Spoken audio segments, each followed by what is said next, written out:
5 things we learned after watching West Ham be dismantled by Chelsea 5-1 at the London Stadium. This is honestly, it's troubling to think. Graham Potter, you are in the hot seat. You are having a huge problem. You need to figure this out sooner than later because it is coming to bite you very, very soon. Those guys at West Ham, they do not play about their team. You better figure this out quicker because you just lost to a London side. You just lost to Chelsea 5-0 after going 1-0 up. Do you understand how crazy that is? How crazy it is. You literally get scored 4 goals unanswered at home. That is a problem and we are going to be talking about it today, but we are going to be breaking it down, giving you guys a little bit of structure, angles and narratives that we need to talk about when it comes to this West Ham versus Chelsea game. And then we are going to give you guys our predictions moving forward. Make sure you guys keep in touch with us. Hit that like button, hit that subscribe button if you haven't. If you're just joining us, hit that subscribe button and let's get this party started. First things first.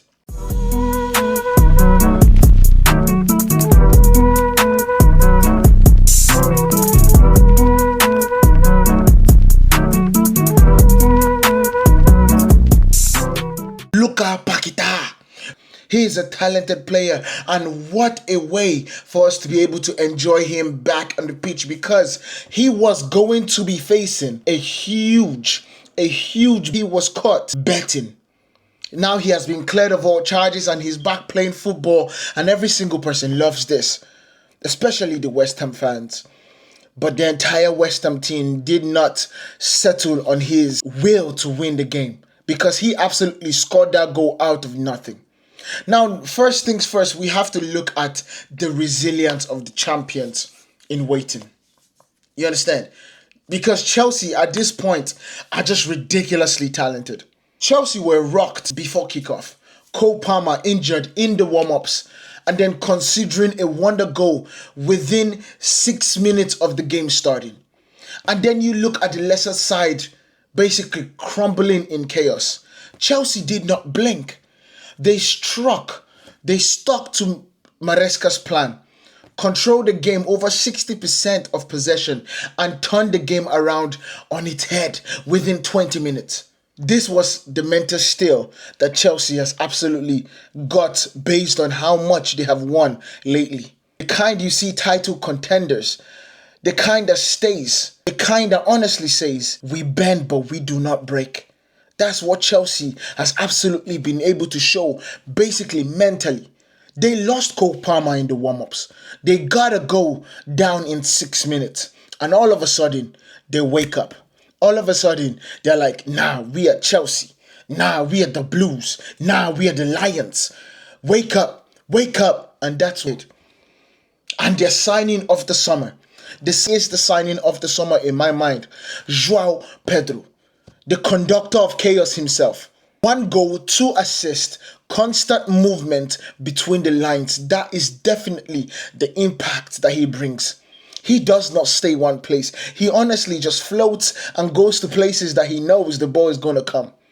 And he absolutely makes impact from that front. Operating in half spaces, Pedro exploited West Ham's back 3, dragging centre-backs out and creating overloads for Neto and Estevão.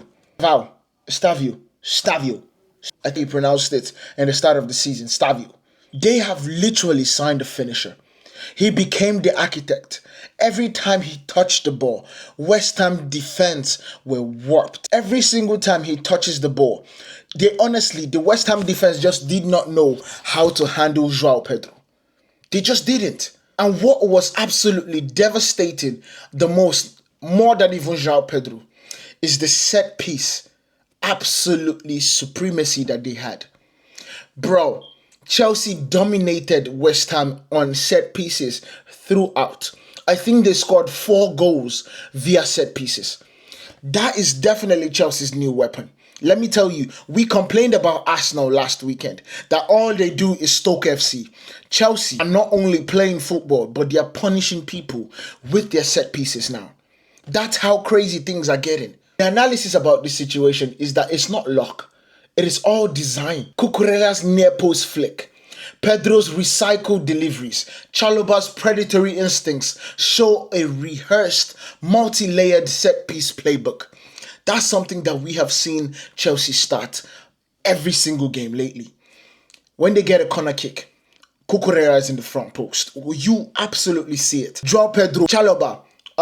It was meant to be Cowell, but we see Fernandez and now what's the young kid's name? All coming from the post.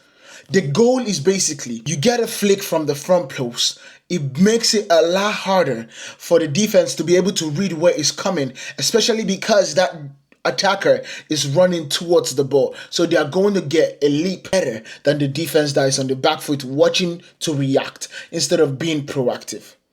That is one thing you're seeing about Chelsea's set-piece play. In the league where fine margins decide titles, Chelsea has just unveiled another cheat code, and that is truly a problem. Now let's go to who was the man of the match of that game, Estevão William. The teenager who has taken his chance. He has grabbed it with two hands. He is not letting this opportunity pass. Thrown in the last minute for Parma, the 18-year-old didn't just survive. He thrived into the system. His assist to Enzo came from 30-yard carry, slicing through West Ham's midfield into the balance of the back line, and then the vision plus the balance to weave his way into the 18-yard box found Enzo. And of course, it's quite sad, but Aaron Wan-Bissaka was caught lacking for the third time in that goal. For the third time. Now, the bigger picture about Estevão William is this wasn't just a cameo. It was a warning to the league. Chelsea's youth pipeline is alive and dangerous. I told people this thing a long time ago. Estevão is regarded as a regen of Neymar. If he has any inkling of getting towards what Neymar does, are in trouble. And I say we, I mean the Premier League is in trouble. That's one thing to tell you. And then last but not least is West Ham's structural collapse. It was magnifique. It was a collapse of the biggest magnitude that I've seen in a long time. After Paqueta's opener, the Hammers conceded 5 goals from 7 shots on target. That is mind-blowing. 5 goals on 7 shots on target. Oh my God, what are you doing? Their wing-backs were pinned in deep. The midfield were overrun. The goalkeeper, Mads Hammersen, flapped at 2 corners. I don't understand what is going on. United fans, we complain about Alta Beneda. We are seeing a goalkeeper right now doing even worse.